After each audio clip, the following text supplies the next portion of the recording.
जी पहाड़ी प्रोग्राम चनारा दी छां विच ਅਸੀਂ ਗੱਲ ਕਰ ਰਹੇ ਹਾਂ कि छोटी छोटी खुशियां दी अहमियत कितनी बड़ी आ जी जरूर क्यों नहीं कि जिंदगी दे अंदर किसी बड़ी खुशी जिहड़ी है ना वो मिलना ही असल जिंदगी दा नाम नहीं रोजमर्रा जिहड़े ਅਸੀਂ दिन गुजार रहे होंदे उसके अंदर भी एक छोटियां छोटियां गल्लां जिहड़ियां होंदियां ना बास दफा इंसान दे दिल को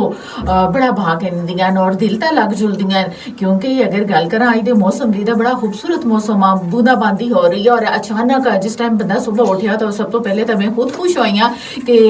सुबह फर्स्ट टाइम पहले ही उठते नमाज दे नाल नाल जिहड़ी सी ना बादल जिहड़े नो गरज रहे से और बाहर हल्की फुल्की बूंदाबांदी शुरू हो रही है और एक कुदरती ना दिल को भी बड़ा एक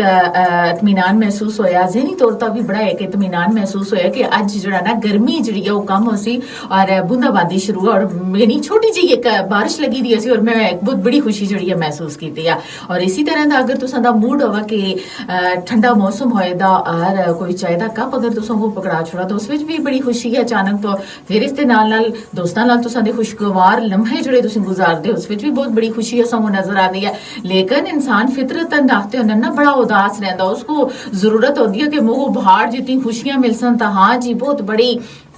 कोई कामयाबी मिलसी तो फिर मैं खुश होना लेकिन ऐसा नहीं पॉजिटिव रहो पॉजिटिव सोचो मस्बत किरदार अदा करो और छोटिया छोटिया चीजों को ना अपने वास्ते अहमियत दिलाओ कि हाँ जी इन चीजों की बहुत अहमियत है छोटी जी गल को भी ना अगर कोई मस्बत गल तुसा नाल कर रहे तो नाल अपना टाइम स्पेंड कर रहे हैं तो जरूर खुश हो इंजॉय करो इस जिंदगी जुड़ी है ना बार बार नहीं मिलती और इसको हमेशा मस्बत अंदाज विच गुजारो एक दूसरे के काम काज आओ असल जिंदगी ही है कि एक दूसरे के काम काज आना है एक दूसरे नाल अच्छियां गल्लां करना मुस्कुराहट किसी दे चेहरे ता लाना किसी दी उदासी को कम करना किसी दे ज़हनी दबाव को खत्म करना ये छोटियां छोटियां ऐसी चीज़ां होंदियां जिसके अंदर दूसरे दी बहुत बड़ियां खुशियां जिहड़ियां ना छुपी होनियां फेसबुक लाइव तो तुसीं असां को देख रहे हो और बकिया प्रोग्राम सुनो FM 89.4 दी फ्रीक्वेंसी ते 1 बजे तक जारी रहे